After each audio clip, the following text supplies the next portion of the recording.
meeting of June 1st, 2021 is called to order. Let's all rise for the Pledge of Allegiance. And I'll lead it tonight.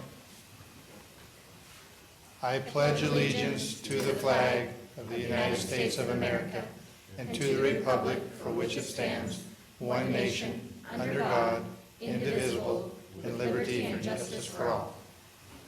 We're all in sync. All right, thank you, guys. Donna, would you please do a roll call? I will. Councilmember Nisco. Here. Deputy Mayor Peterson. Here. Mayor Dorsey. Here. Councilmember Bode. Here. Councilmember Schmidt. Here. Councilmember Feast. Here. Councilmember McDowell. Present. All right, thank you. Does council have any late changes to the agenda tonight? Hearing none. Do you have any board reports to share? I see people shaking their head. I don't have a Oh. board report, but I'd like to say how wonderful it is to be back together. Here, here. All right, go ahead, Kathy. It's wonderful to be back together. Thank All you. right. Yeah, it's been, what, about a year or whatever? All right. Is there a motion to approve the consent agenda as published? So moved. And a Second. And a second, thank you. There's a motion and a second to approve the consent agenda as published. All in favor, say aye. Aye. All opposed? Motion carries. Finance Director Aaron B. Miller has the 2020 year-end report for us. Can he? Donna just went to go grab him. Oh, okay. Yep. That is kind of like that, isn't it? I didn't even think about that. Hey, Mr. B. Miller? Good evening. Got a couple of presentations for you. Good evening, Mayor, Deputy Mayor, council members. Tim is going to get it up and running for us here.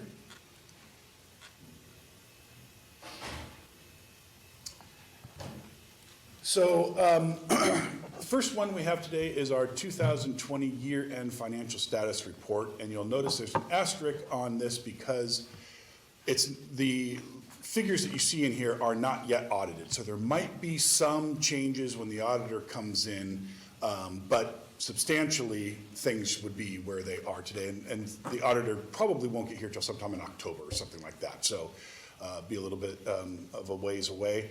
I did want to just add before we get into this that on Friday last, we did submit the 2020 financial status information to the State Auditor's Office.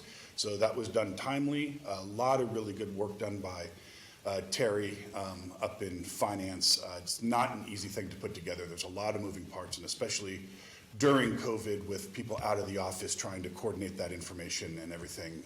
So really congratulations to her on that. And as I said, we'll have the state here probably in October to look at the information.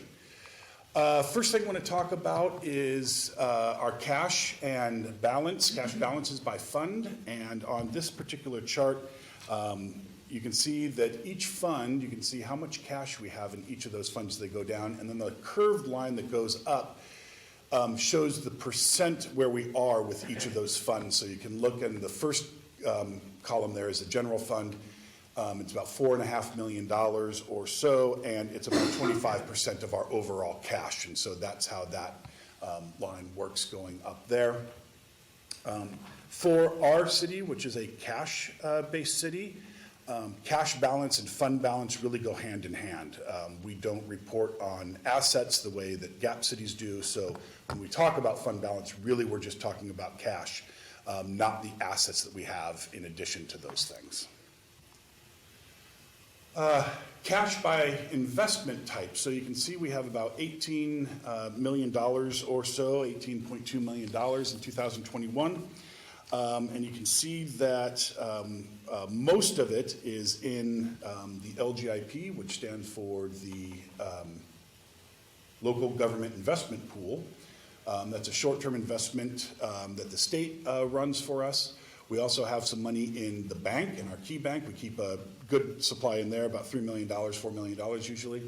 And then we have what are long-term investments, and that may be a bit of a misnomer in proper accounting lingo, because those just are investments that are held outside of the city and outside of the LGIP. They could be short-term in that they would be ending in the next couple of months, but we just call everything long-term investments. And so we have money in there. And again, as you can see through this slide, our cash balance has continued to rise over the last few years. 2020 ending fund balance is in this column, which shows where our beginning, 2020 beginning, then our actual, albeit unaudited revenues, our actual expenditures, and then the ending fund balance. It also provides the dollar change and the percent change on there. And there are a few big numbers, which I can't really see all that well from here, but general fund was about 1.5 million. We'll go over some of that. That's as a result of revenues not being as affected as we thought they would be by COVID, and some of the reductions we've made. So as part of that, and we'll get into that a little bit more. But again, for the most part, you see fund balances here are, while some have increased and some have decreased a little, all in all, they're still in good positions moving forward. This is our ending fund balance by policy, and so it shows the 5 funds that we actually have a targeted or a desired fund balance level. In the general fund and in the street fund, that level is 20%, and in the 3 utility funds you have there, or excuse me, general fund and street fund is 16%, and for the 3 utility funds there, it's a 20% desired balance. And you can see at the end of 20, beginning of 20, using the ending fund balance of 20 and our 2021 expenditure budget, you can see our percent of fund balance to expense. It's we're well above our desired amounts in all of those funds. Moving forward, I think there will be some conversation coming up, if it hasn't started already, about how to use some of this fund balance. Fund balance has a very important role to have, but at some level too, you can, I feel, get too much, and that money should be spent on things to help the government and help the residents. So some of those conversations will be coming up. 2020 events. Just wanted to put in there as a reminder, we did a bond refunding, saved the city over the life of the bonds over $3 million. Very, very successful. Really the biggest recipient of that is the sewer fund, but the general fund did have a little savings from that as well. We took 7 debt instruments and combined them into 1 refunding. We also shortened the life of those debts by about 5 years. So very successful on that. And then I know, we've talked about this a lot, but it is, a big piece of 2020 is COVID-19. These slides are just reminders of what you've seen before, that, we reacted quickly. We didn't want to overreact. We really wanted to be deliberate and thoughtful about how we approached it. We had these questions that were hanging over our heads, that how long would it last? What would the impact to our revenues be, and how long until full recovery? And that was really part of the balancing act that we had between trying to determine where we think we might be and where, how we want to react to that. So with that, we came up with a couple of, there's some other questions that we wanted to go through. Impact of the $600 original federal subsidy on unemployment. How would we be able to react to sales tax because of the 2-month lag? And what does it mean for other areas as well? And so as we went through that and talked about it, this was our worst case scenario, if you remember this. We said, well, we think in a worst case scenario, we're going to be reduced by this much property tax, sales tax, B&O tax, and so on and so forth. The result of the worst-case scenario was about a $2 million reduction in general fund and a $2.6 million reduction in utility revenue. Again, worst-case scenario, then how do we plan for this? How do we want to approach how we handle this? So we came up with a 4-tiered system. Like I said, we didn't want to overreact. First tier was kind of the low-hanging fruit. Vacant positions were frozen. We had some reductions for professional services and those types of expenses. Tier 2, again, a little bit more layoffs and further reductions to some of our line items. Tier 3, then we really just kind of, things start to unravel and what do we cut more significant and how do we respond to that in using the council priority for services. And then Tier 4 was, even more draconian than that. We ended up, somewhere around 1.5. We did Tier 1 and we did some of Tier 2, but we found that we didn't need to go further than that. We did get CARES Act money. We got about $460,000 and wanted to provide the council just a reminder with how we spent that. A lot of it was used appropriately to cover closure costs, labor costs during the closure rates. We bought some laptops and we did some HVAC improvements and bought some personal protection equipment and so on and so forth. Excuse me. Getting to revenue then. Revenue collection as a percent of budget. You can see here that there's a couple of outliers, one in particular, and I'm trying to see if I can see, it should be the Capital Resources Fund. Thank you.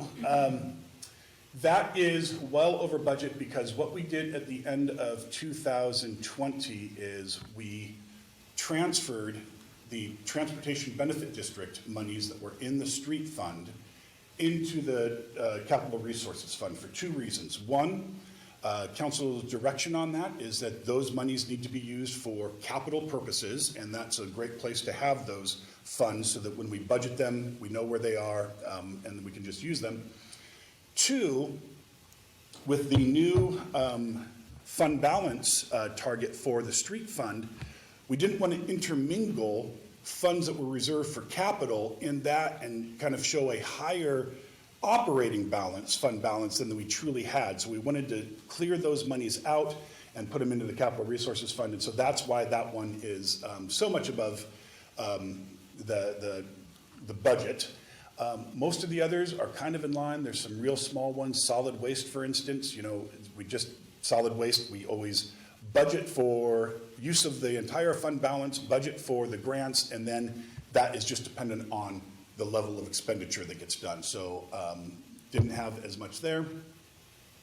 And the capital fund as well, capital improvement. Because of COVID, we really did shut down a lot of our capital planning and capital expenses. And so some of these you'll see are less because we didn't transfer money in to provide the resources for those necessary expenses. Actual revenue to budget then, what this demonstrates by fund is the amount of budgeted revenue for 2020 and then the actual revenue. Couple of the outliers here, you can see the general fund is increased by, the actuals are over budget by about $1.4 million. That's going to significantly be CARES Act money of about $357 that came in. There was a lot of grant reimbursements for activities that happened in 2019 that came in. And then if you'll remember, the solid waste utility tax, when we budgeted 2020, we didn't account for the fact that the $1 million prepayment of solid waste utility tax was going to be consumed by about June. And so after that, we really started getting the solid waste utility tax monies as they were coming in. And so that was about close to a $500,000 increase there.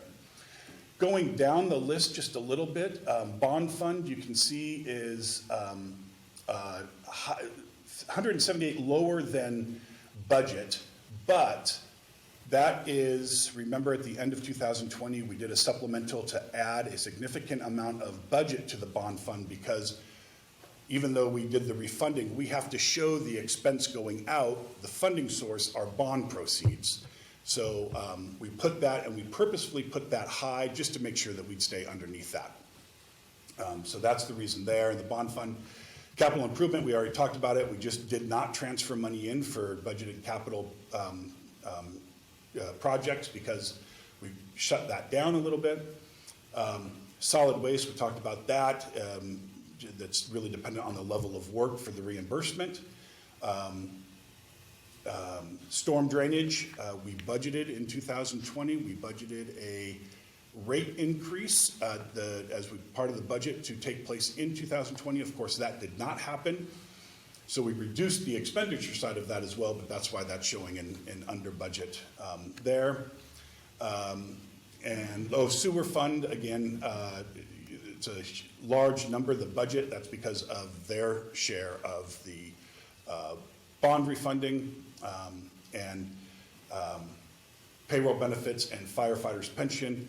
Payroll benefits, we only transfer in what's actually used, and so we usually budget a little bit higher, and then we actually transfer in what we use. And then firefighters' pension fund, you'll remember last year as part of the audit process, the firefighters' pension fund was showing a positive liability, and so we had to, we did not transfer money in so that that fund balance would come down, and we would try to resolve it that way. Revenue comparison by fund, this just shows same type of picture, but it shows the 2020 actuals, the 19 actual, and the 18 actual. It also provides a dollar change between 20 and 19, as well as the percent change. As we are a cash city, a lot of these types of changes can be just a matter of timing. Again, in 2020, one of the reasons the general fund was higher than budgeted is we talked about we had some grant reimbursements come through from work that was actually done in 2019, and the grant reimbursements came through in 2020. That can be similar on many of these funds here. Couple of the big ones, again, just going down this relatively quickly. Capital improvement, we just didn't do as much capital. It's kind of the same story as we've been talking about in other ones. So I'm going to leave this relatively alone unless there are questions about it. Citywide revenues by type. So this gives us a look from all funds perspective of where the revenue sources came in between taxes and charges for services and all of that type of stuff. We also provide on the bottom a chart of the 18, 19, and 20 actuals. Again, that same analysis showing the difference between 19 and 20 and the percent change.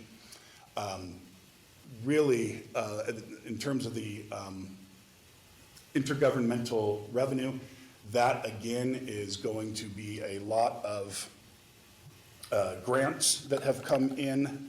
That's the reason Basin 3, again, this is the whole city, so Basin 3 was about $4.1 million that we got in 2019, and the difference for 2020, downtown connector and all of those types of things. So, again, timing on these things does matter, especially when we're in cash-based. The miscellaneous is significantly interest rates. As interest continues to drop, the earnings continue to drop, even though our money goes, the amount of money that we have invested goes up, so that mitigates it somewhat, but not as much. And then the charges for services number really is primarily the loss of the SRO funding. Remember last year in 2020, because of COVID, schools were closed, the SRO contract was not renewed, and so that contract or that revenue source was lost. Got too many things in my hand. Moving on then. Tax comparison by fund. This shows all of the funds up on the top half, and then on the bottom half, it's for, the general fund is up on the top half. The bottom half is all of the funds, and again, it's kind of just showing the property, showing the taxes that we collected for the year. Couple of big ones that we haven't really talked about: sales tax, sales and use tax. It is, while it's down from the previous year, from 2019, remember back in 18 and 19, we had a lot of construction activity, and what we wanted to do when we budgeted for sales tax in 2020 is shrink that, kind of that level of collection from 25% for capital projects down to a more, where it was more like in 16 and 17 to about 15%. So we reduced the budget, but then the sales tax collection came well above budget, just not quite as much as in 2019. But again, there's the takeaway here is, with all the planning that we did for COVID and all the worst case scenarios and all of the work that we did to make sure that we were prepared for those if they were to come to fruition, taxes came in right about where they should be. And remember, we had 20% loss in some cases and 30%, estimated 30% loss in some cases. Utility charges for service, again, I just wanted to show this because this was another area that we had anticipated a reduction of revenues.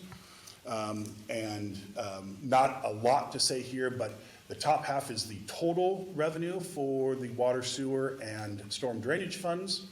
The bottom half is the actual fee for service, just that portion, which is payment for the fees for your water, for the sewer fees, and for the solid waste fees. And you can see that overall, again, not as big of an impact as we had thought, and so we didn't have to go down the reduction tiers nearly as much. Happily, we didn't have to do that. Expense 2020 expenditure budget. This first slide here provides the adopted budget way back in December of 2019. And then our final budget, and you can see very little changes in 2020, and the two biggest ones, of course, are in the bond fund and the sewer fund, and that was as a result of the refunding process and needing to show the expense flow through the books. And then we, if you'll remember back when we adopted the budget, we knew that we had the tourism too low, and so that was one of the adjustments that we made going forward. And so we just cleaned that up, but really not a lot of changes to the budget. The 2020 actual budget as a percentage, you can see on the top half, which I'm having a struggle seeing here. Yeah, those, okay, so the top half are the categories, the expenditure categories. Sorry about that. And the bottom half are expenditures by fund. And as you would imagine, from the expenditures by fund level, well, we're not over 100% because legally we can't be. Some got close to 100%, but you can see that there are some variations down there. Again, we've already talked about a lot of these on the revenue side, but from the expenditure side, some of the reasons that we're below on the expenditure side is the COVID capital improvements, for instance. We just didn't do those capital projects and so on and so forth. So it's really a very similar conversation, just on the other side now of that. General fund expense by department and type. The departments are on the top, and you can see that we are, for most of them, below the 100% line. However, information technology, last year was a big information technology year. We increased the number of laptops, we updated our systems, and that's carrying forward in 2021. But that's why that is showing so high. Because we budget and because our legal expense requirement is at the fund level, even though information technology is above their budget, because other departments were below their budget, we don't have to make an adjustment there because we're living within that overall general fund budget allotment. On the bottom half are expenses by type. We do show a large capital investment there, and this is where we can a little bit get, percentages can be a little misleading. The budget for capital in the general fund was $24,000. We ended up spending about $80,000. So the totality of the spending is not that big. It's just that compared to the $24,000 that we budgeted, we spent over that. The significant portion of that was buying police vehicles last year. Expense comparison by fund. This again is very similar to some of the views that we've already seen, especially on the revenue side. It shows the 18 actual, the 19 actual, and the 20 actual. Shows a change between the 20 and 19 by dollar and then by percentage. Again, very similar conversations to why we're seeing what we're seeing. Bond fund, sewer fund, that's the refunding. Of course, you know, the revenue side went up because the expense side went up. And walking through this, it's a really similar conversation that we've had with throughout this. Expense type comparison. I think on the top half, I hope, are wages. Is that? Yes, are wages for all funds, wages, benefits, supplies for all funds. The bottom half is then just for the general fund. Just to run through this quickly, the change in charges for service on the all funds, 432, is just we didn't use as much professional services as we have in the past.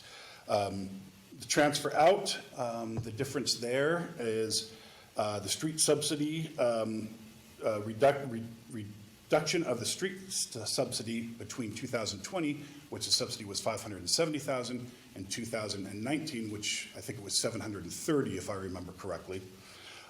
We also had a change in we already talked about it a little bit, the change we did not transfer out to the fire pension fund for the reasons that we've talked about, and also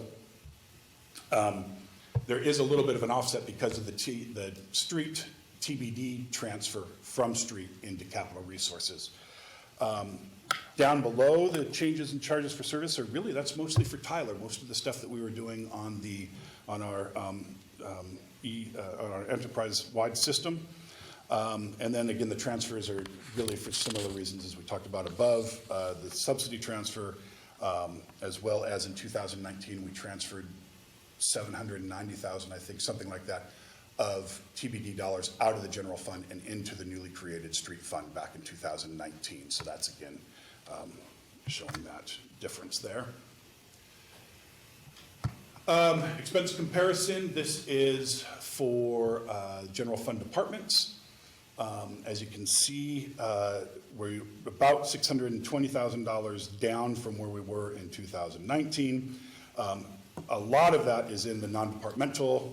You can see there's about $1.5 million. That's where we do all of our transfers. And without those transfers being done, there was a big reduction in expenditure there.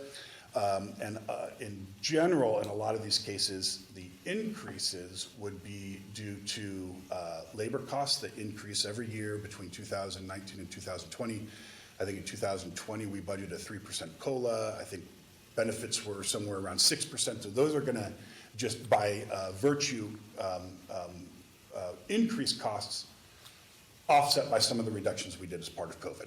And, you know, again, COVID is really the driving force of the conversation on this. So 2020 takeaways.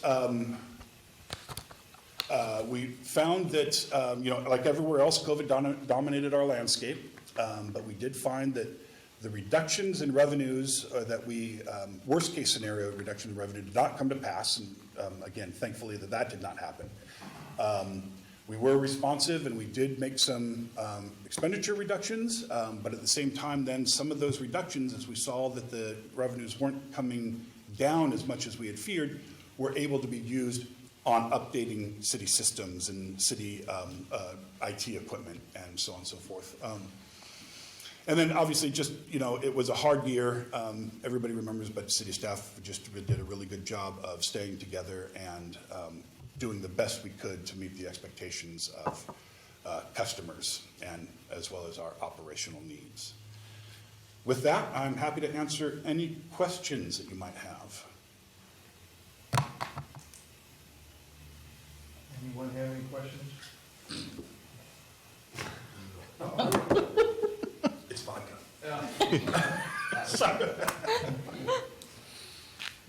All right, with Thank you. that, thank you, Aaron. You bet.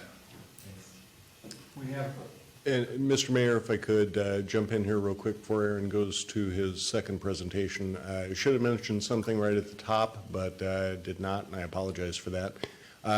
We are at our first in-person meeting again in over a year, as Councilmember McDowell mentioned. But I did want to place in the minutes and make sure that everybody is aware that we are still offering remote participation for those individuals that are watching through the streaming web service.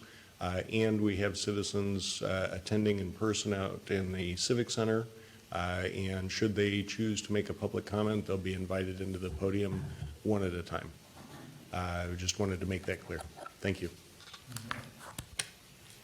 okay, now we have one more presentation from Aaron, the monthly financial status report. So for anyone that is watching and seeing this on the screen, we get that it's very, very small. The PDF that we have is actually, normally we would scroll it, but with how things are set up here, we decided it would be better to just kind of show the full page, even though you can't really see it, rather than me asking Tim to scroll down a little bit, so on and so forth. It is available both in the council packet this evening as well as on the finance reports webpage. So this is the second monthly report that you've gotten. It's our new report. I just want to walk through this at a high level. The first page that you see really just talks about things in a summary, and what we're trying to do here is we're providing the 2021 budget, where we are through February, and then where we think we're going to be at the end of the year. We have updated our estimate process. We'll continually refine that. So some of our estimates moved a little bit from between last year and this year, I think, or last month and this month. I think at the end of the January report, we were looking at about a $1.6 million favorable balance overall citywide, or general fund, I should say, and now we're down to about 1.2. So again, we're modifying things as we can to try and improve our estimates. Regardless, we started the year at 35% of fund balance to expenditure budget, and as it ends right now, it looks like we'd have about $6 million just over, and almost 50%. So again, we'll have some conversations about how that money can get used. Middle of the page, we try to provide a little bit of summary. Again, this is meant to be, digested in large gulps rather than detailed into little bites. It's to provide reasonable information for council and city manager and departments to kind of say, where do we look like we're being? Obviously, we are using estimates, so no promises here. Things will continue to change. And then down at the bottom, we just have our ending fund balance history, the column chart you have there. Next page, general fund overview for revenues. What we're providing here is a very similar look, 2021 budget, where we are through February, our actuals through February, and then where we think we're going to be at the end of the year, and then the variance. And as you go through here, under the variance notes, where we are right now is we're going to provide information generally when it is at least 10% and $75,000. And we want those two combined because we may have one that's a small dollar amount, but because the budget is small, it looks really big, but it's not all that material moving forward. But as you go through this, what we're wanting to do is it gives us an opportunity to decide why is this way and to take a deeper look into it. And also it provides council with that same opportunity to say this what's going on here, and so that we can answer that for you. So in this case, variance of sales tax, again, sales tax are coming in strong. We kept the 2021 sales tax budget flat from 2020, and 2020 actual sales tax was over that. So it's not unusual this is happening. It was, as we were going through COVID, not sure what the impacts were going to be. We wanted to be deliberate and a little conservative on our estimate side, on our budgeting side, so that we could feel sure that revenues would come in at least at the level that they were budgeted. And if they come in more, so be it. It's not a bad thing. Also, business and occupation taxes coming in strong so far this year.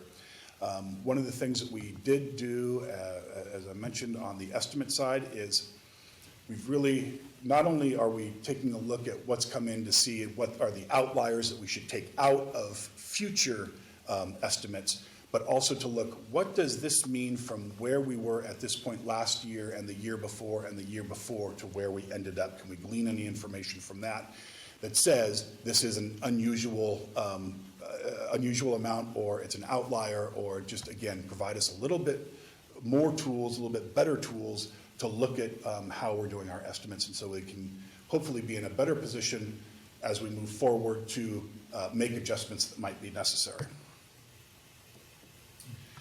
This page, same type of information, but it's showing from an expenditure side, it's showing from the general fund department side. And again, not going to spend too much time on this. We do have some variance notes down there, property and liability insurance. We're over budget by about $94,000, and one of the nice things about this tool is we recognized we just have way too little budgeted for liability and property insurance in 2020 and 2021. So when we move forward to 2022, we'll make sure that we can correct that. But again, with doing this, that gave us that view. So it's not that the property insurance is so wrong, it's that the budget was so wrong, if that makes sense. Again, legal, just where we are compared to where we've been in the past. Same thing for detention. That's what the variants are coming up at. Non-departmental, it's a big variance there because we are, again, not estimating to make the transfer to the firefighters pension fund because that fund is so well funded. There's a lot of money in there. So we're planning on not doing that, and we're also planning on only transferring the actual amount that we think we're going to spend in the payroll benefits fund, which is generally our practice.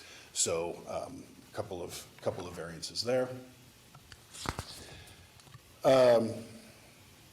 Fourth page is a very similar view, except this provides the general fund revenues and expenditures, showing the 2019 actuals, the 2020 actuals, as well as the budget, our estimate, and then our estimated actual. So you can look at this kind of going side to side, saying where are we estimating this year compared to where we were in the past, compared to where we were with budget, and hopefully be able to look at again, where do things look a little bit different so that we can investigate those more.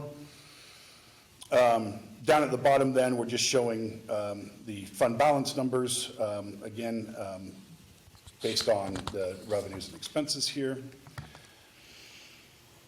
Same picture, different data. This picture is showing the actual February numbers for 2019, 2020, and 2021.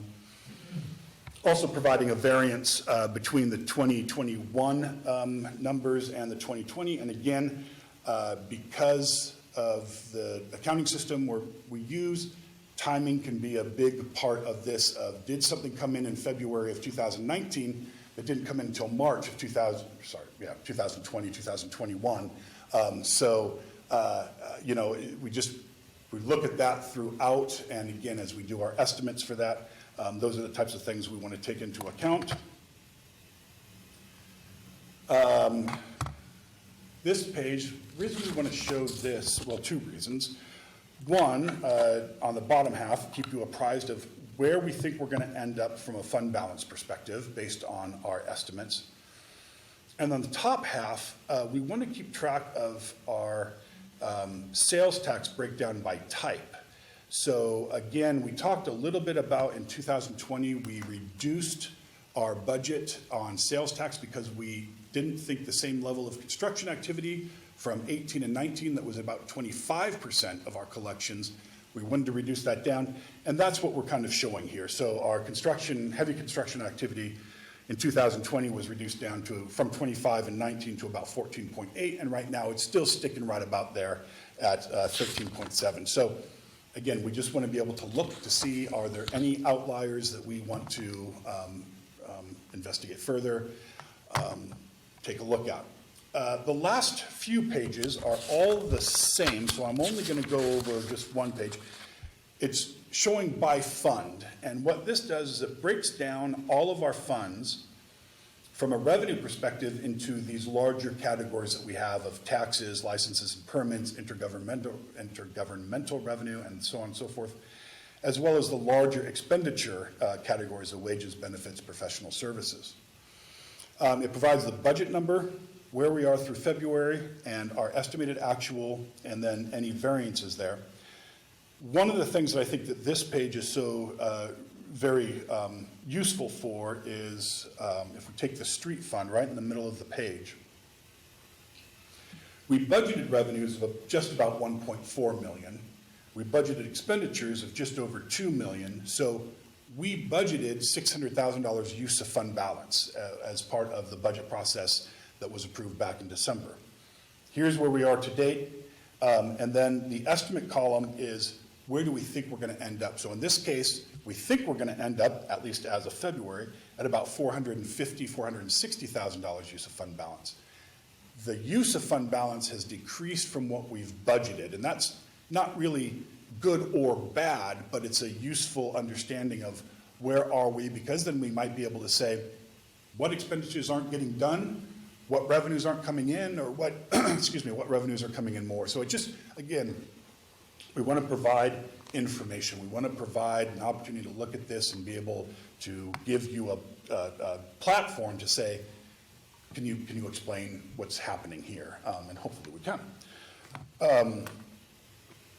So that is really, like I said, all the other pages, it's the same format. For the rest of the funds, we do have the occasional notes in here. If there is something that we've want to single out. And outside of that, I'm happy to answer any questions that you might have.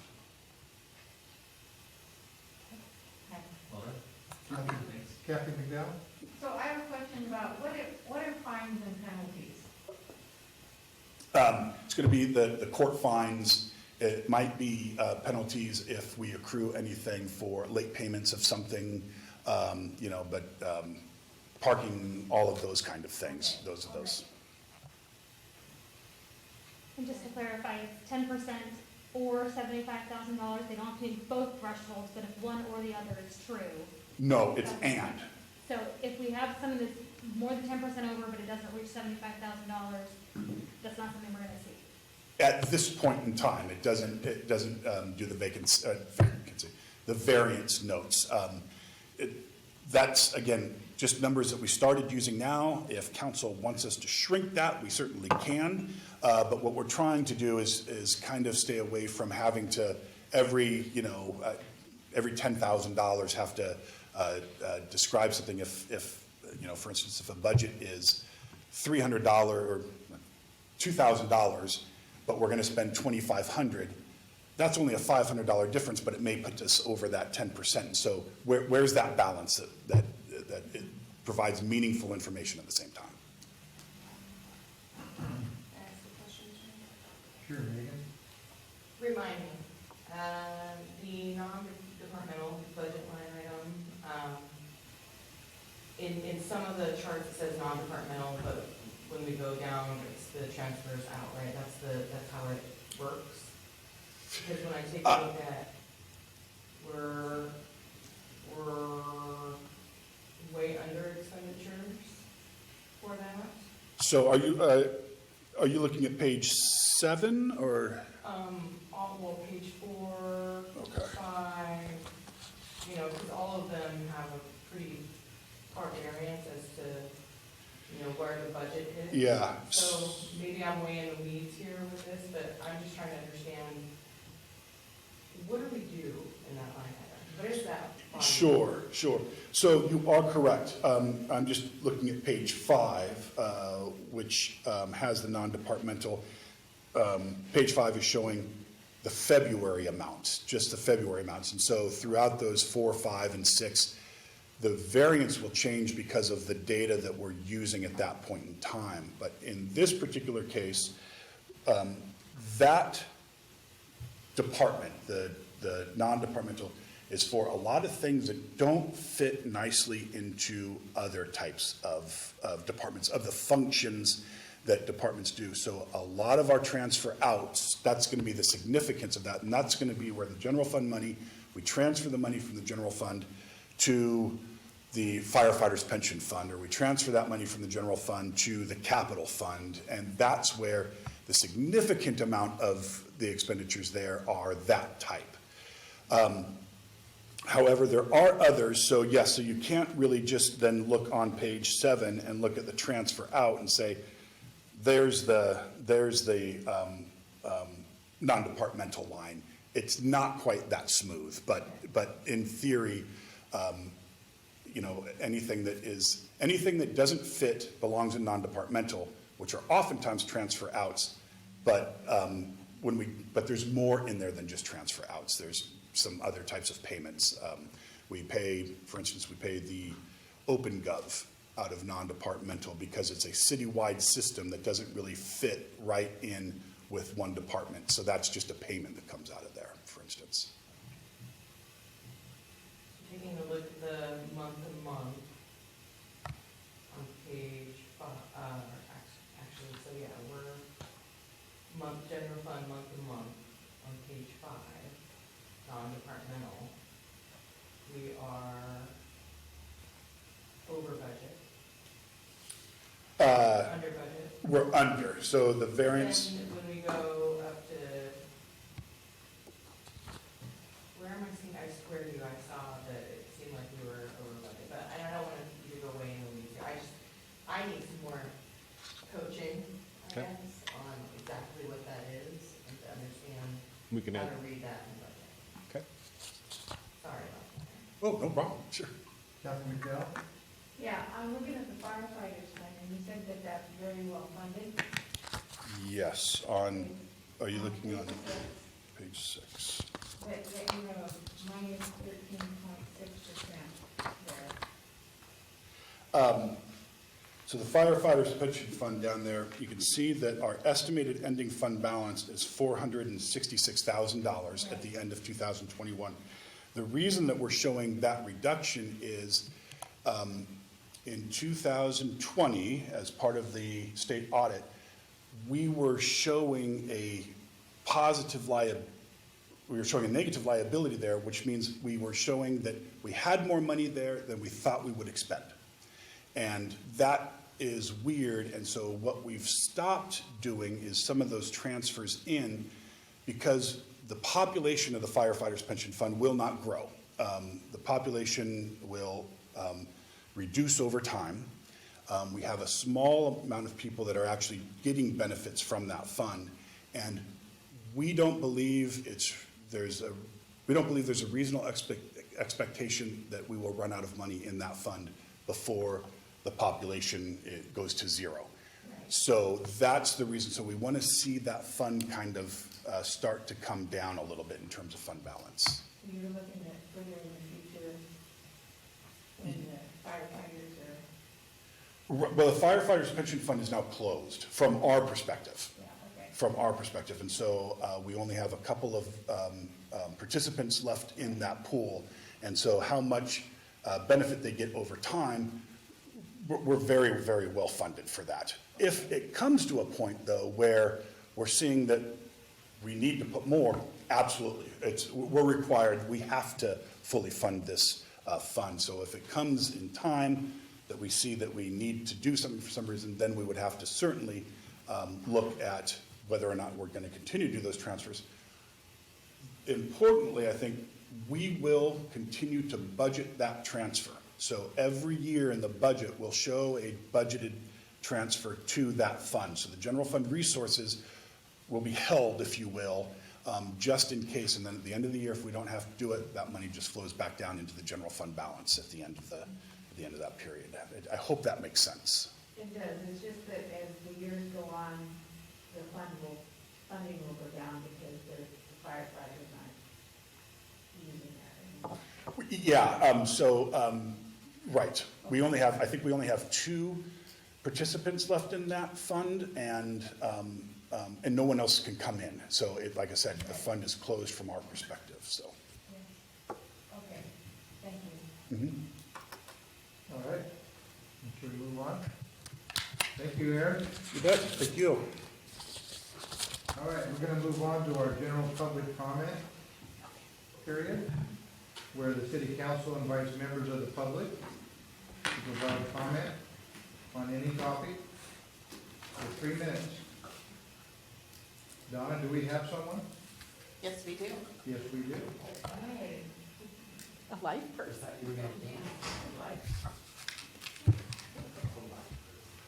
This is not a comment on Aaron, by the way. I think you take it all too much to be like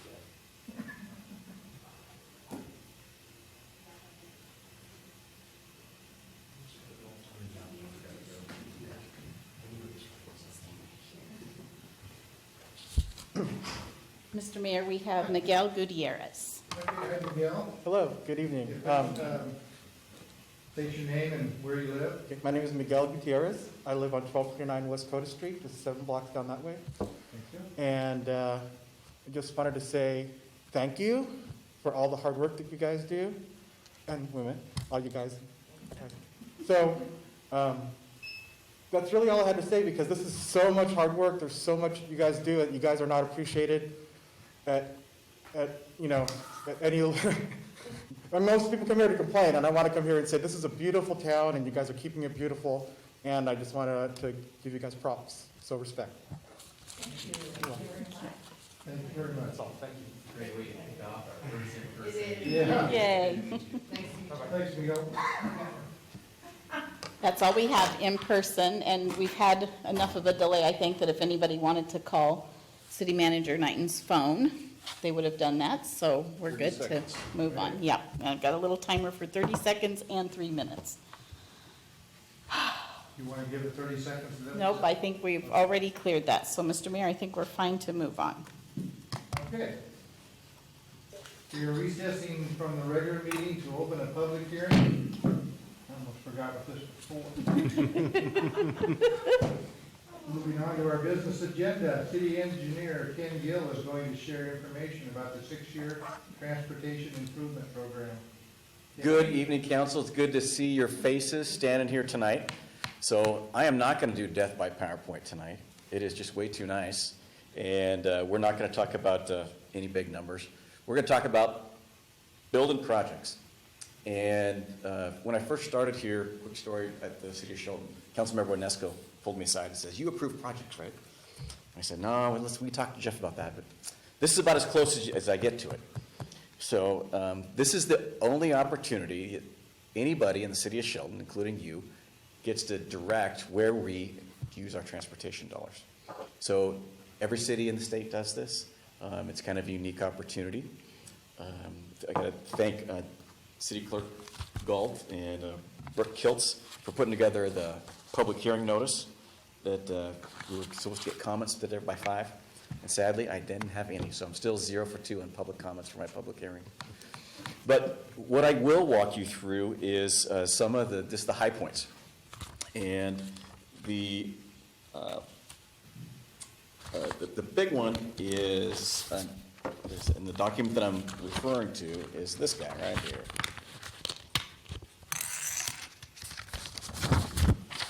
Everybody should have this one in your packet. So, but on it basically has number one project is still Railroad Avenue. So it's been that way since I've started. There's 3 new projects that are on here, and they're down at the bottom. One of them is your ADA transition plan. It's the first one that starts after the numbers. And that's programmed in for one single reason, and that's the city needs to have one to accept federal funds. So we'll be working on that in our budget process next year. The other one is a pavement maintenance program. So Director Harris is really good at, asking or maybe whining in a younger brother kind of a way for funds. And so we've put that to use really well with the county, and he has gotten those federal funds there that are listed down there, and then the city match, that's in the city contribution. So we'll be working on hopefully doing that next summer. The other project down there is the Safe Routes to School money that we received for 3 flashing beacons, one at 9th and Railroad, one at 7th and Franklin, and then one up at the track where it crosses with Huff and Puff. But that shows the total grant award. We expect to learn if there's state or federal funds here at the end of June.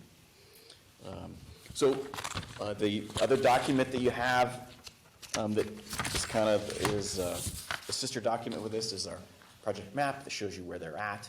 That hasn't changed from last year. And then, of course, you've got the great briefing that Clerk Kiltz put together, the resolution, and the public hearing. If you really need some additional sleeping material tonight, you can look at the informational codes that are put together that allows you to interpret what things are.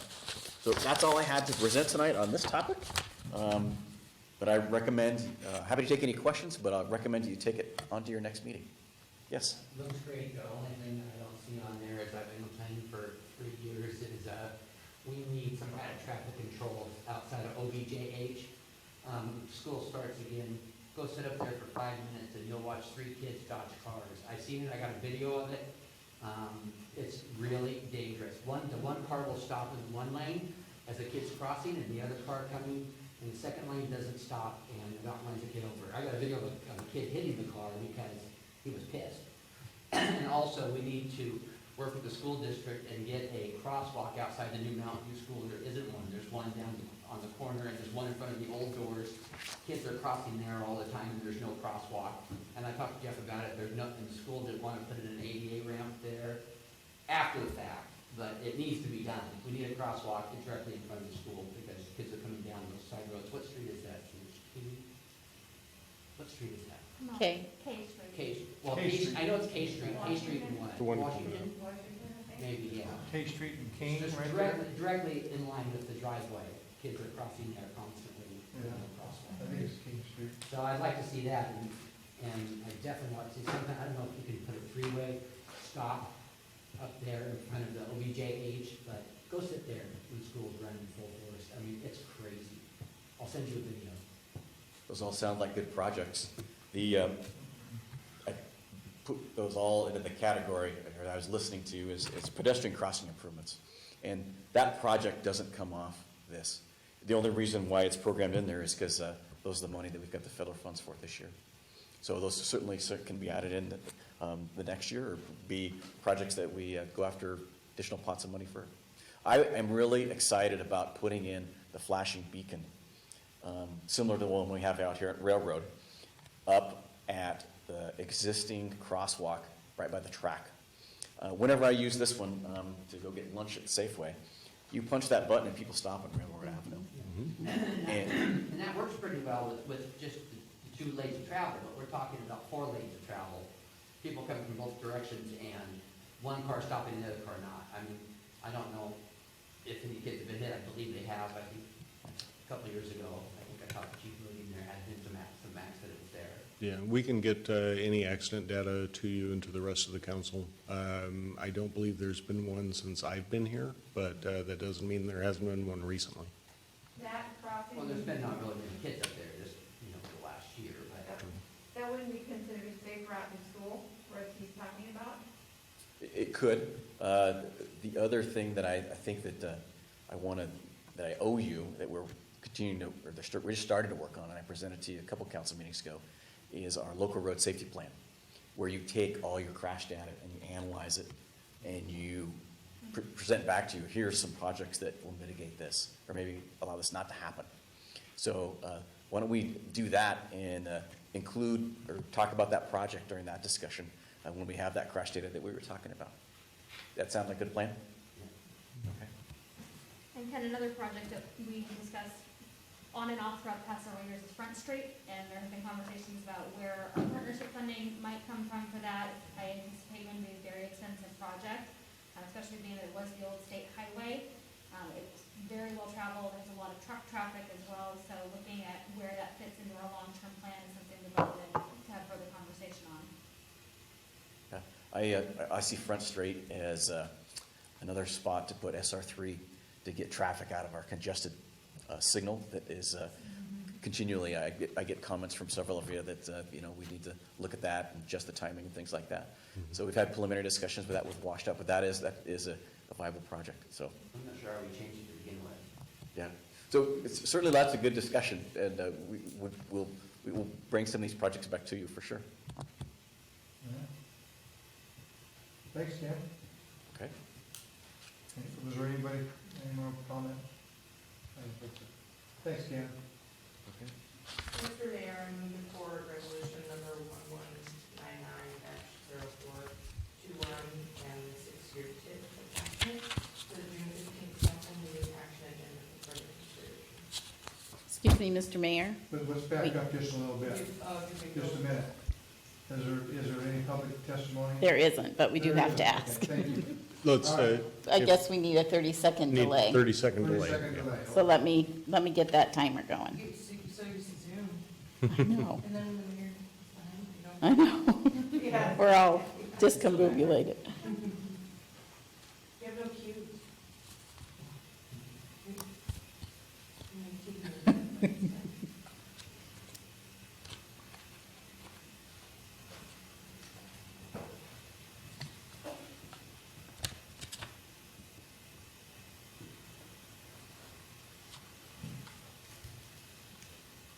Okay, that's 30 seconds. So no, Mr. Mayor, there's no public testimony. Okay, Megan, Okay. do we have a motion? So now, Mr. Mayor, I move forward resolution number 1199-0421 and a 6-year tip attachment to the June 15th council meeting action agenda for further consideration.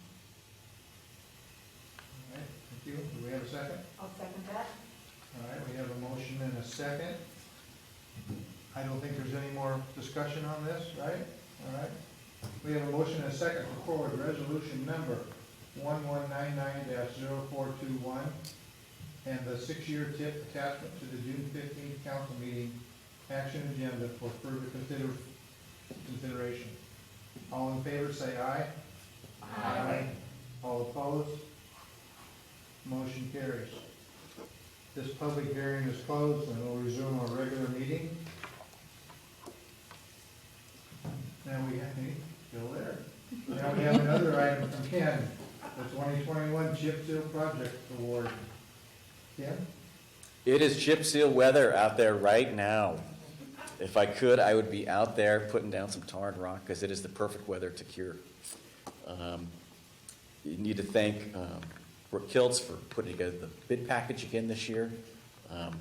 We went out to bid on the same project that we rejected bids on last year. So to refresh your memory, I'm talking about this little diagram right here. It's the thick navy blue dashed line that starts about the hospital and goes to the signal at Wallace Neyland.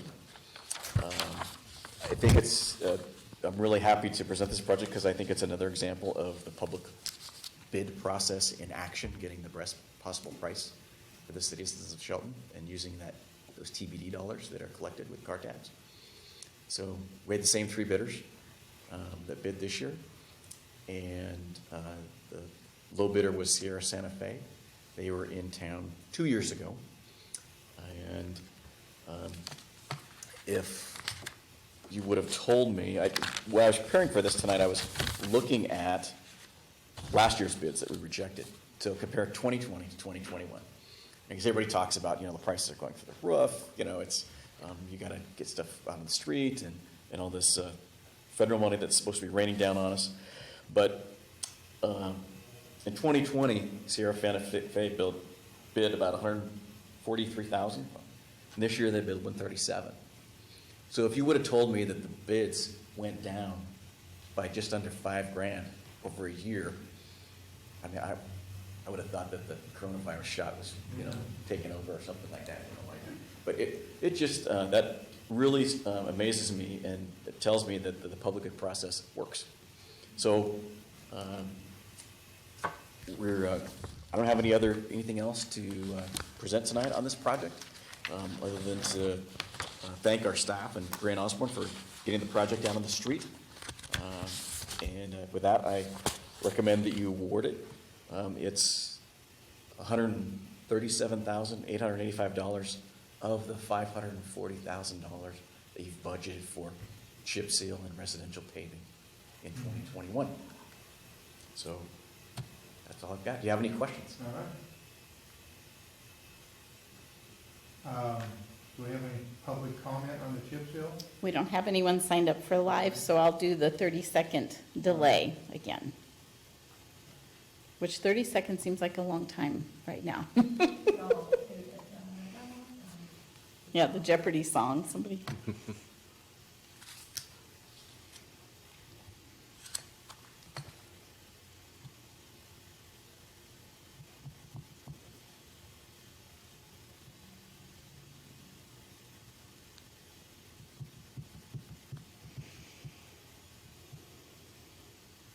Okay, Mr. Mayor, that's 30 seconds, so no, we do not have any public comment. All right, thank you.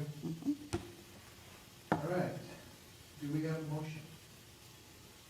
Move that resolution number 1200-0421 be forwarded to the action agenda of the June 15th council meeting for further consideration. Second. All right, we have a motion and a second. Any council members have any questions for Ken? All right, we have a motion and a second that resolution number 1200-0421 be forwarded to the action agenda on June 15th council meeting for further consideration. All in favor, say aye. Aye. All opposed? That motion carries. Thank you. Thank you, Ken. Thank you. Will you send Jay in when you go out, Ken? I'll grab him. Okay, First calling for you. thank you. All right, moving on.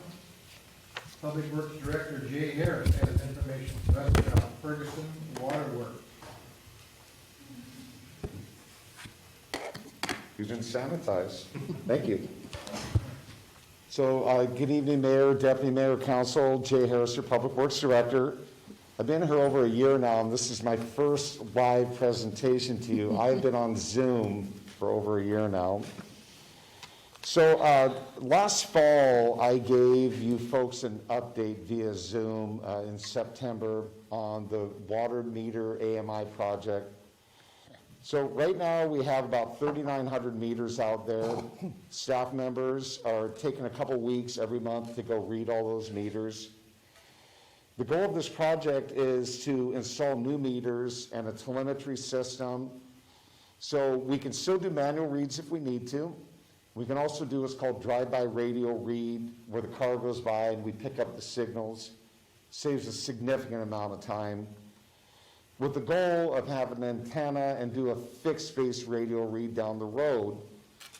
If the fixed base doesn't work down, you can get into some weather problems or whatever. We'll still have drive-by radio read available. We'll also have manual read available also. So the benefits of the system are 24/7 real-time data. That data is good for the city and is really good for the customer. The software will have a lot of different ways that people can set alerts. My daughter loves to take a half-hour shower, okay? And I can set specific alerts in the evening to that down the road, just to manage water use, right? People find that the actual water use in the system will go down because people will be able to monitor use better. We bill sewer off of water, so sewer will go down a little bit also. We're able to measure the water, though, much more accurately than the brass meters we currently have in place. The rotating meters, typically they read low, 5%, 8%. As they get older, it gets worse. So the goal is to get rid of the brass meters, put in better technology. They're magnetic meters, so there's no moving parts. Census has a 20-year warranty on these meters also. So We got to come to get several different approvals from you folks. The reason why I'm coming in steps is census, July 1st, is going to raise the price of the meters by 3%. I want to secure a purchase order, get that to them, to save the city 3%, obviously. So I want to make my materials purchase ahead of the project. We're also going to come back to you for the meter lids and boxes. When you open up, these boxes have all been put in over the last zillion years, right? There's a bunch of boxes that are too small, lids are cracked, those sorts of things. When we're there, we're going to go take care of all the box and lid deficiencies. The lids also don't need the little door that opens up to read the meter anymore. We have no reason to open up that little door to read the meter, hopefully, right? So a lot of those, and we have a puck, we have to put this little antenna, black puck that goes on top of them. So we're doing a lot of lid replacements and box replacements. I'll be coming back to you to speak about that. And it'll probably be at the same time that we're going to hire a contractor to come and go to the 3,900 locations, dig up out the meters, take the box out, get the new meter in, put the transmitter in, reset the box, regrade around each one, GPS locate it so we know where it is in our new GIS system, those sorts of things. The meter work is probably going to happen in September-ish, I'm thinking, maybe go into the fall. It's good fall work for the contractor, so we're excited about that. What the goal is to bring on the drive-by radio read first. I want to get our guys trained up on that. We obviously know where every meter is right now, right? A bunch of guys do. That information is going to get lost over time. Drive-by, I want to make sure we're in that. It takes over a half a day probably to drive the whole city and get all those readings, but it'll be a good fallback position to when we go to fixed base, probably sometime later in the year. We'll have the antenna up, software in, training of finance staff, obviously. We'll be out of the drive-by part of it. Public Works is going to be exiting the meter realm, other than zero reads, meter problems, customers saying their meter's reading too high, those sorts of things. So tonight before you is a request to purchase a bunch of 3/4 inch and 1 inch census water meters. The 1.5 inch larger meters, we're taking off the analog dial on them and putting what's called a digital register on it. The digital register, we can transmit the information out of those larger meters. So we're keeping a bunch of very large census meters. The goal is to stay with the brand, obviously, for the whole city. So Ferguson Waterworks out of Tacoma is the only supplier of these census meters. We have a sole source letter from them in the packet. So tonight, we just want to get your approval to source through Ferguson and for the city manager to move forward with a purchase order to buy all these parts to save the 3% increase in July. That's the end of my presentation. All right, thank you. We have a 30-second pause here for public comment. Yes, we do.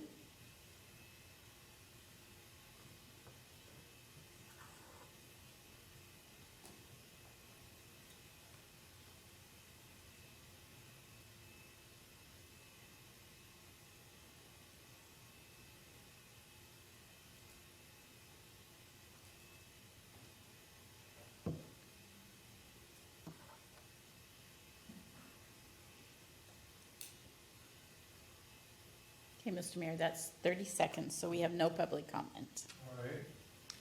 Do we have a motion? I move the resolution number 1201-0521 is forwarded to the June 15th City Council meeting for further consideration. Second. Okay, thank you. Now I'd like to invite council members to ask questions or make comments. I just have a question about the lids being permanently shut. It's always a backup if your house is flooding and or if you can't find the shut off or the shut off's not working for somebody to run out to the street. Matter of fact, I did it not long ago. 2 weeks ago actually, to shut off the water. Yeah. So how, were they able to call the city and say, hey, my kitchen's flooding, can you shut off my water for a minute? Yeah, Councilor Nisco, great question. So first thing is if you have high use, we're gonna know, like instantaneously, the system's gonna send a message to you if you're signed up online, if you choose so, you'll know you have a break or unusual water usage. The city will also be notified. It's how we set it up, though. We probably won't come out in the middle of the night, but it's likely in the morning we'll have a list. There's sometimes property owners go on vacation for a couple of weeks and their water line breaks. I was one of those. I had a big flood in my garage, luckily. So we'll be notified. We can drive by and knock on the door. Hey, what's going on here? God, you're using a lot of water. Or the meter's broken. Hopefully the meter's broken, right? So the actual shutoff, though, the plumbing code requires a shutoff at your house, the newer houses, 5 feet from the foundation where it goes into the house. You should have a shutoff right there. You can also open up the box, flip it open. There's a customer shutoff. There's a city lock shutoff also. That was my question. So we're going to make sure that the meter sets are all up to speed also. They've been set over different times. Just to make sure you have the city shut off, customer shut off. Customers should have an additional shut off at their house. So also, usually it's a gate valve or a PVC valve, which is very beneficial, especially if you show your wife or something, because my wife isn't that good to go lift the meter box lid off, and then you look at a bunch of stuff in there, you don't know what you're looking at, right? So it's good to put in that secondary valve if you don't have it. Newer houses should already have it. Yeah.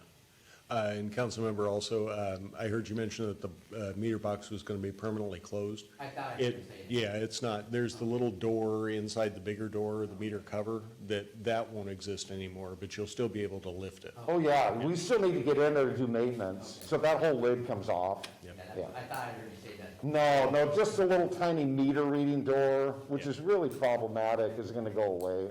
They're hard to maintain. Just a quick question about the, I'm familiar with the black little flat antenna that goes on the top of the box. What's typically your experience with that being kind of an accessible part? A lot of people drive over these things, cause damage to those, you know. Is that something that will possibly be spending a lot of time dealing with, or your experience of those pretty robust? Councilor Schmidt, great question.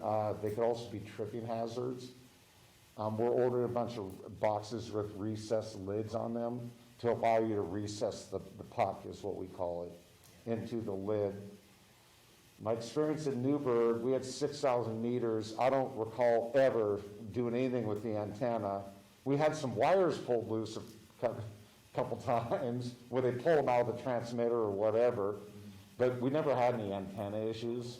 Those are pretty robust devices. Yeah, I just think that, at least I know in some of the neighborhoods I've been in, you know, meters will be in the middle of the sidewalk, they'll be on the shoulder of the road, and, you know, so I was wondering too, if there's an opportunity, I don't know, it's kind of scope creep at this point, but, just to potentially relocate some of those situations, so they're not, you know, behind a gate or. So part of our new engineering standards that Director Harris and his team are working on are locations for those, so they're not easily driven over. But those things are called pucks because they look like one, but they're about as hard as one. They're pretty tough to crack when you drive over them. So to answer your relocation question, previously, people wanted them in the sidewalk because you can always find the meter, right? We don't need to really find that meter as much anymore. We're gonna have GPS coordinates on it, be within, about 6 inches each way. So if someone throws some bark dust on it or sod or something, we're gonna find it. Those pucks you will still get a signal even under bark dust. Eventually though, we gotta go back there though, open it up when we're not getting a signal anymore. Batteries last about 20 years. We'll be in there. So behind the gate, that won't be a problem because we won't be in your yard. We'll be out in the street driving by, or the antenna will be picking up the signal. That's good because of dog issues, property owner issues, those sorts of things, because we do have some meters in locations where they're hard to get to. So these devices will help out staff significantly in those instances. The standard for meter location, though, is typically at the back of walk, where they're adjacent to the back of walk, still in the right-of-way typically. That's what I'm used to. Just because over time, you can still see them, you know where they're at, but they're not in the walkway. We can get a little water puddling around them. Sometimes a little bit of sediment can get around them. So it'd be preferable down the road to get the meters out of the sidewalks over time. And definitely out of driveways. Go ahead. Do you have a picture that you could email us that shows what they look like? Sure. I mean, from a homeowner's point of view? So it's an antenna on top of the car. The new Yeah. antennas. So, So before we start the program, we're going to do an extensive public outreach so that, when our contractor, our public works crews are out reinstalling these things, we'll make sure that they know what it looks like and where it goes, but we'd be happy to email you one, sure. so mine is on the sidewalk, my meter, and you put the little thing in. Is there gonna be placed elsewhere, is it gonna be placed right there?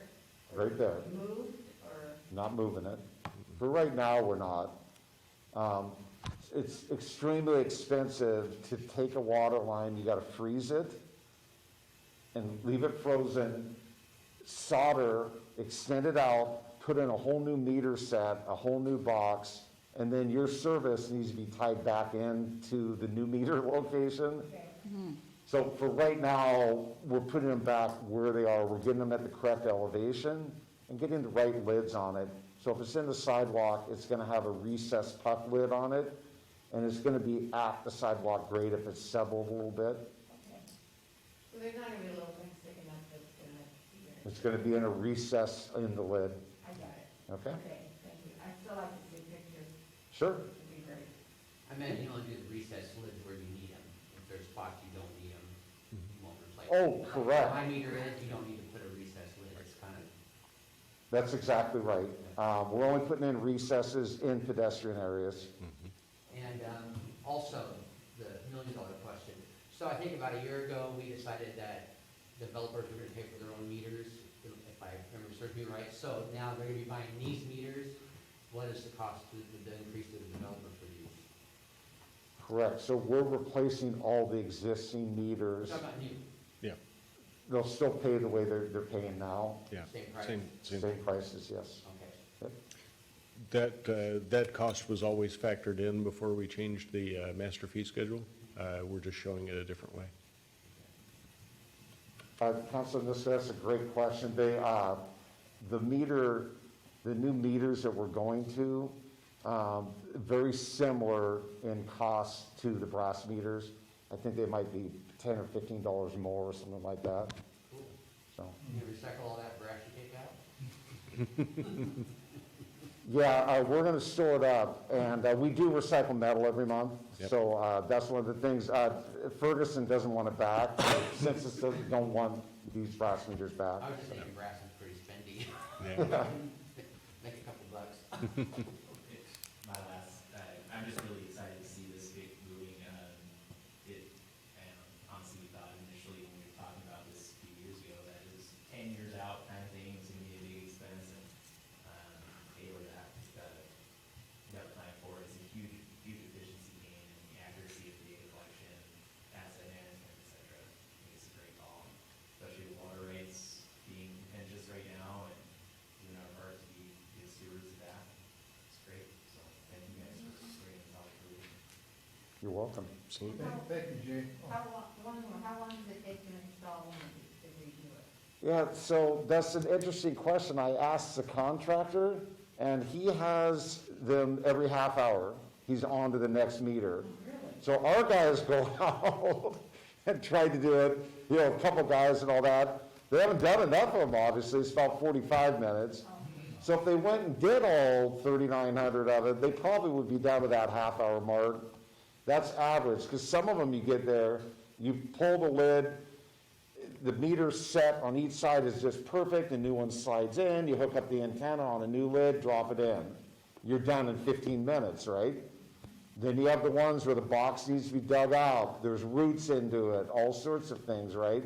That could be a 45-minute meter. That'll be mine. Okay, thank you, Jay. You're welcome. Okay, we have a motion and a second. That resolution number 1201-0521 be forwarded to the June 15th city council meeting for further consideration. All in favor say aye. Aye. All opposed, say, all opposed. Motion carries. All right, the last item on the agenda is an update on the C Street landfill. And I think we're gonna have Brooke Kill.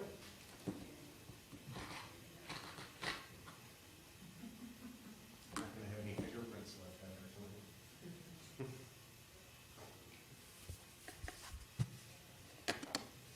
We need one of those ultraviolet ray ones and just.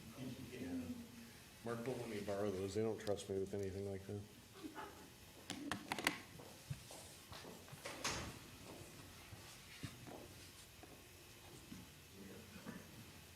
Good evening, Mayor and council members. So tonight we have an update to the C Street landfill. The last update was June of 2020.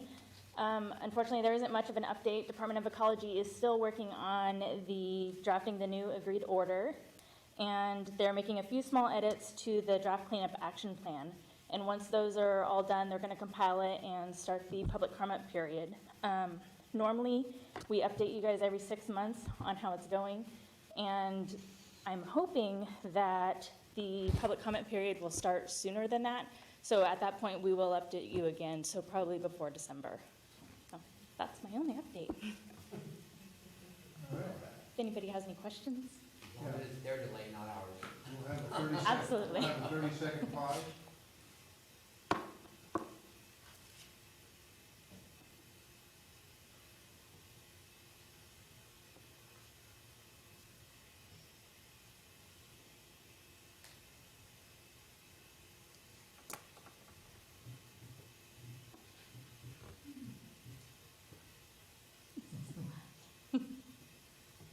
Maybe next meeting, I'm gonna bring music or something.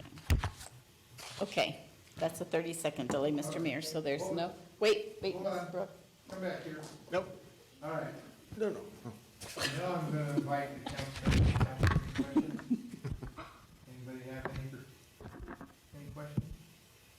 All right, Brooke. Now you're free to go. Okay, the first item on the action agenda is an ordinance to consolidate utility taxes. Finance Director Aaron B. Miller has the details for us. I hope he hasn't gone home. No, he's still here.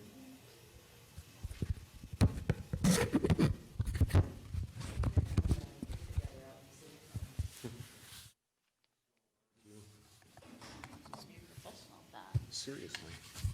It's just Aaron, he'll be fine. I can drink water. Good evening. I've been introduced, I take it. Good evening again, council. Before you is really a cleanup ordinance, and what it does is it takes all of the different utility taxes that we have in our current code and combines them under one chapter. It adds some definitions, but ultimately it doesn't change any utility tax rates. It doesn't add any utility taxes. It just simply, for one-stop shopping, if you will, it puts all of that information in one spot so that it's just easier to find. And this is really just, like I said, it really is just a code cleanup. And you heard this on the May 18th meeting on the business agenda, and there have been no changes since that time. And I'm happy to answer any questions that you might have. All right. Let's do the 30 seconds first.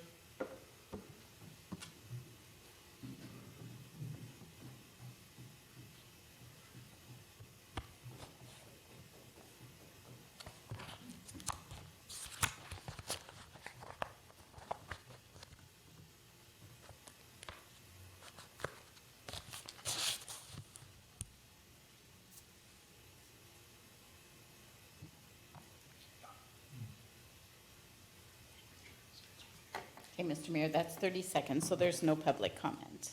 Thank you, Donna. No one signed up.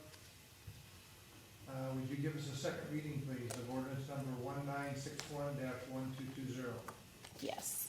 Ordinance number 1961-1220, an ordinance of the City of Shelton, Washington relating to utility taxes, repealing chapters 3.30, 3.38, 3.39, 3.48, and 3.51, and enacting a new chapter 3.30 of the Shelton Municipal Code.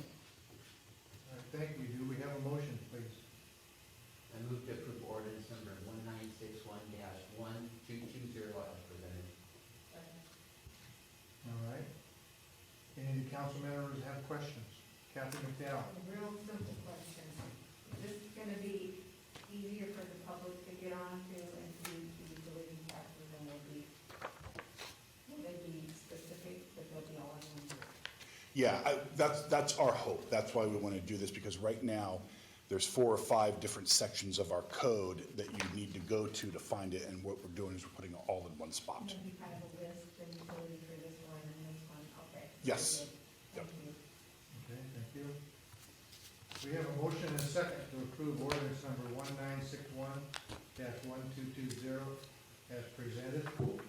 All in favor, say aye. Aye. All opposed?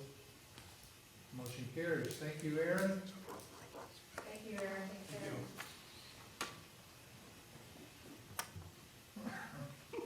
We'll have to switch it up next time. You should just have Sarah sit in a little stool and sit on. Okay, as she goes and gets Brooke, as she's coming. Administrative Manager Brooke Kilst has information for us about amending the Shelton Municipal Code regarding stormwater. Hello again. So since the last meeting, the changes that were requested for the changes to the NPDS rate credit, and the monthly service charge and the general facility charges, those were all changed in all of the attachments that are provided for you in your packet. I'm not sure if you guys had any additional questions. Those were the only things that were changed. All right, do our 30-second delay. I do have one live person, but I'm going to start the 30-second first while I go get them.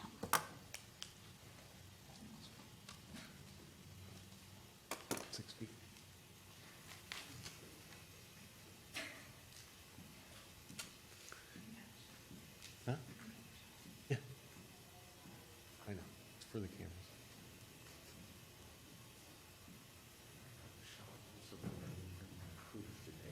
Oh. Be free tomorrow.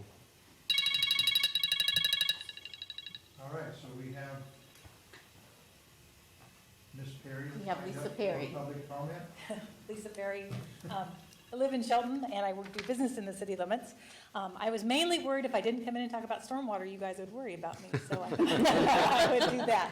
So I would, of course, like to renew my suggestions on some of the fee structures, but I mainly wanted to talk to you today about the process and about how open and transparent it's been, and what good opportunities I've had to not only speak in the meetings, but each and every one of you, including city staff and all of you council members, took my calls, thoughtfully took in all my input. And now I didn't get everything I wanted, but I can live with that. I want to know it was a good process and it was really open communication. And I also will understand in a couple weeks or a couple months when people get their first bills and they say they didn't have any opportunities to speak on this, because I was disappointed when I couldn't get more business people to come in and speak to you. So I can be your witness that there were plenty of opportunities for that input, and I appreciate the opportunities.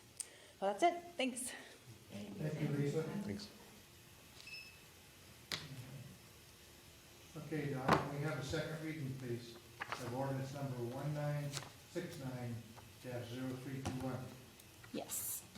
Ordinance number 1969-0321, an ordinance of the City of Shelton, Washington relating to the stormwater drainage utility, amending certain sections in Shelton Municipal Code, Chapters 13.02 and 13.04.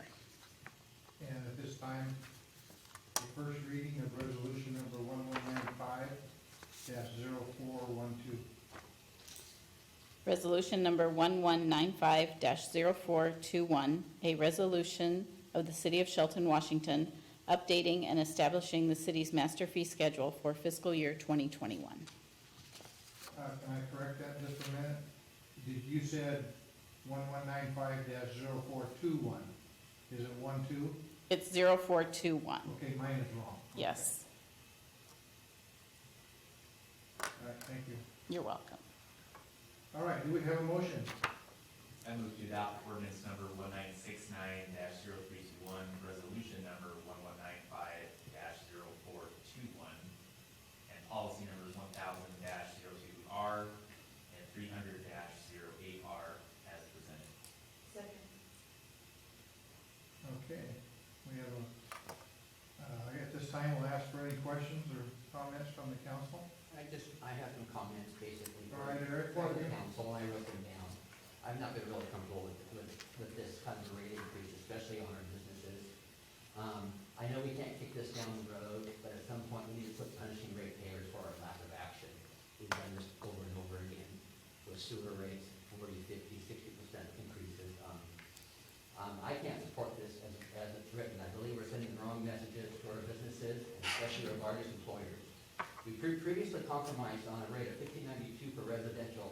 The last meeting that was raised back up to $16.83. We didn't do anything for businesses that may have large amounts of impervious surfaces, or NDPES permit holders don't discharge into our city system and are asked to quadruple their rates. Everybody's been tightening their belts, so can we. And also, I'd like to, after everybody else is done talking, make a few motions, All right, amendments to a motion. okay, so,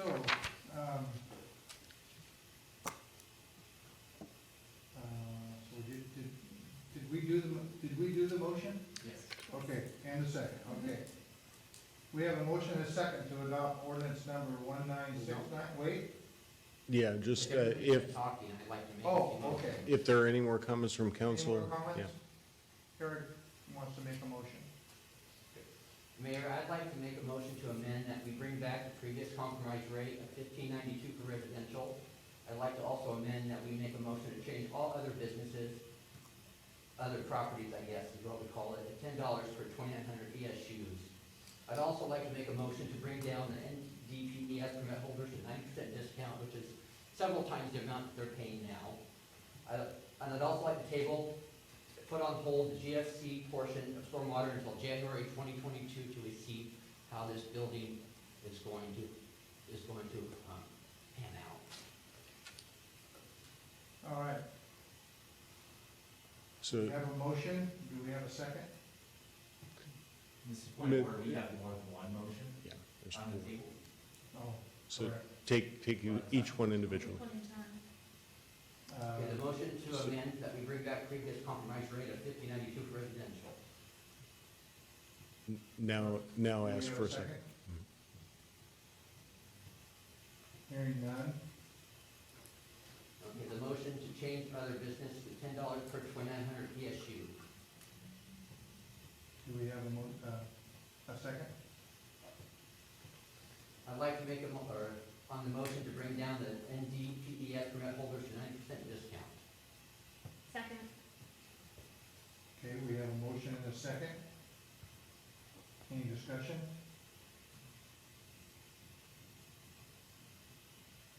Hearing none.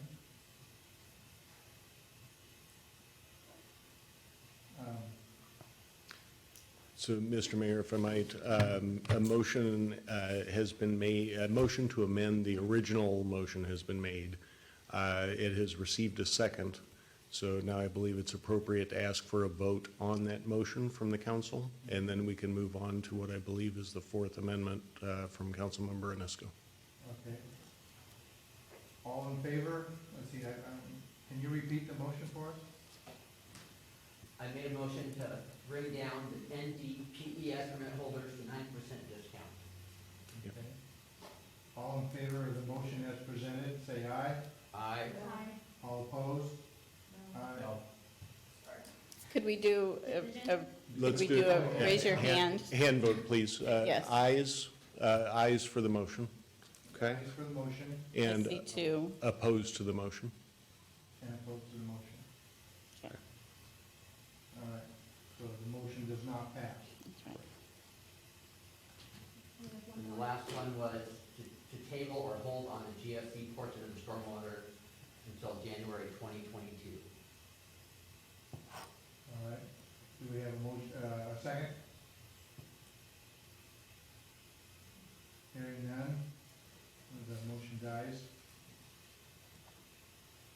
Mr. Mayor, I will move to adopt ordinance number 1969-0321, resolution number 1195-0421, and policy numbers 1000-02R and 300-08R as originally presented.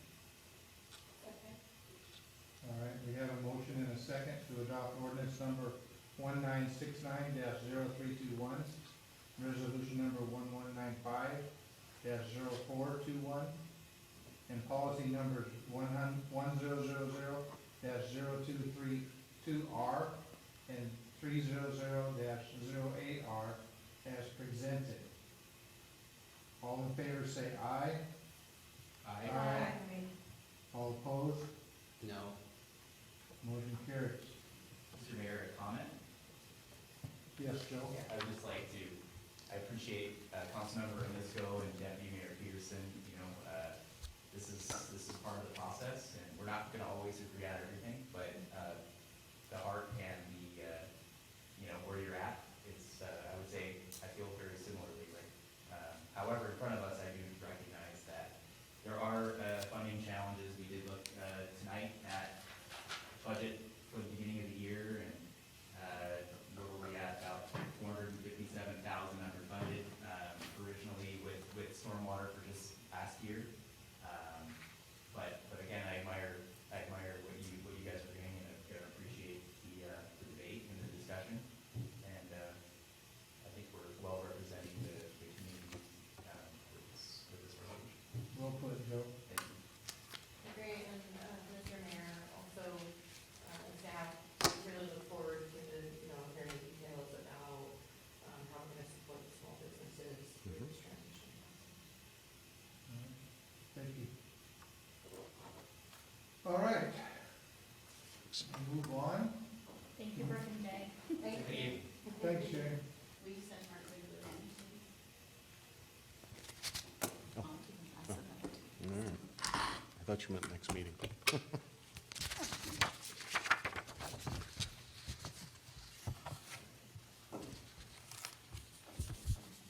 All right, now we're gonna have Community Development Director Mark Ziegler is going to share information about a Shelton Hills Plan Action Ordinance. Thank you, Mayor, Deputy Mayor, council members. Good evening. Bringing back to you ordinance 1970-0421, which amends original ordinance 18450214, the Shelton Hills Plan Action. And the only change in that ordinance is to allow for a developer's agreement to be optional rather than required. So nothing else has changed since the meeting on May 18th, and I'm open to any questions that you may have. All right. 30-second delay? Yes. Sorry, Mark, hang on a minute. I'm fine. Been here since, 6 What's a few more minutes, 30 more seconds. Seems a lot longer than 30 seconds. Out there, it's a minute. In here, it's 30 seconds.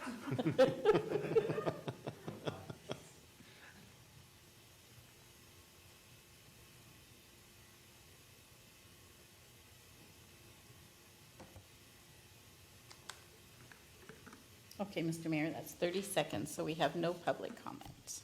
All right, thank you. At this time, can we get a second reading of ordinance number 1970-0421? Yes. Ordinance number 1970-0421, an ordinance of the City of Shelton, Washington, amending ordinance number 1845-0214, the Shelton Hills Planned Action Ordinance pursuant to the State Environmental Policy Act. All right, thank you. Do we have a motion? Move to adopt ordinance number 1970-0421, amending the Shelton Hills Plan Action Ordinance. Second. All right, we have a motion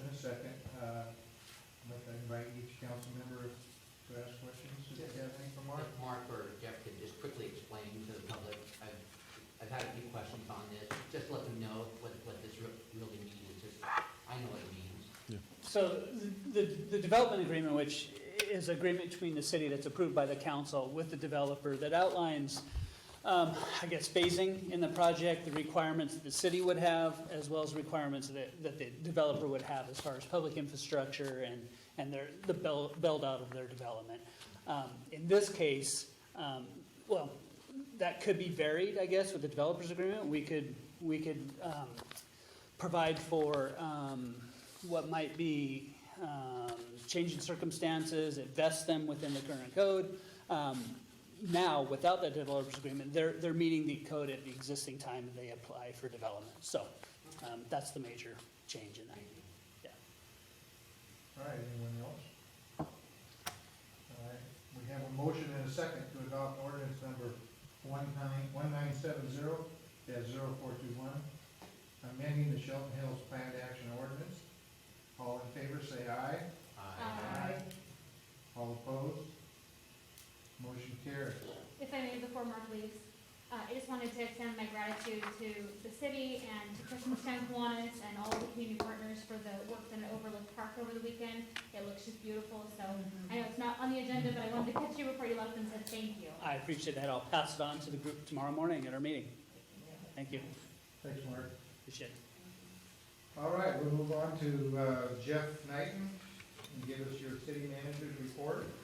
Thank you very much, Mr. Mayor, Deputy Mayor, and members of council. Just a couple of things to mention tonight. Much shorter report than last 2 weeks ago. Wanted to highlight some acknowledgement from the development community that our building official, Sean Carlstrom, and our new permit tech, Jill Dickinson, received, processing a permit for a larger developer that's relatively new to the city, but just they sent Sean an email. He forwarded it on to me, just talking about how easy it was, how easy the process was to go through, and similar to code enforcement or police or people that work in retail, you don't get compliments a lot too often, and I think it's important to highlight when we do get it, and I wanted to make sure that you knew about it. Secondly, reopening. Today's the day. So we reopened the Civic Center this morning. I did want to highlight, because there's been a little bit of confusion, that the rules for the municipal court are different. The rules for the municipal court are promulgated by the state Supreme Court, excuse me. So when you're entering the municipal court, when it's used for court purposes, unlike now, but when it's used for court purposes, regardless of vaccination status, you still have to wear a face covering. So we reopened today, and we are open for business. Thankfully, it's been a long time, and we are getting used to processes for in-person meetings again. It's nice to have, but it does seem a little weird. You're not laid out like a Brady Bunch in front of me anymore. Also, there's another thing I was going to mention. I can't remember what it was. It'll come back to me. Lastly is we should recognize a member of the Shelton community who was recently published, I guess, in a local magazine. The South Sound business publication recognized 40 members of our community in the South Sound under 40, and one of those is a Shelton resident and city council member, Joe Schmidt, and he should be recognized for that. It's quite an accomplishment. So. Under 40, but I feel like. Thank you, like The Walking Dead. Yeah, right. Yeah. Mine was TV. All that matters. And that is pretty much all I have for you. Timber Day. Oh, and Timber Days is starts. That's the other thing I wanted to mention. Thank you. Timber Days, the first activity starts this weekend. The city is proud to help out as much as we can with these activities. It draws people to town, and we are starting to open back up again. It feels pretty great, especially with how hot it is. My truck's at 100 today. I don't think it got that hot, but it felt like it. So with that, just real quick, going through your looking ahead, just to highlight those. At our next meeting is second meeting of the year for the Shelton Municipal Parks District. So that'll be at 5:45 on the 15th. And then through the agenda, we have our legislative wrap-up. Our representative in Olympia, Troy Nichols, will be here to walk you through the great successes that we've had that I know we've talked about at previous meetings. And we have a shoreline master program, and then the things you heard tonight on your action agenda. So the sole source telemetry for the advanced metering infrastructure project, the 6-year TIP, and the chip seal award. So far, that's the only thing on the 615's agenda, and if anything changes, I will update you as soon as I can. Okay, thanks, Jeff. Council have any new items to discuss? If not, our next meeting will be Tuesday, June 15th, 2021. This is at 6. So 5:45, SMPD starts at 5:45. 5:45. This meeting is adjourned at 7:52, it looks like.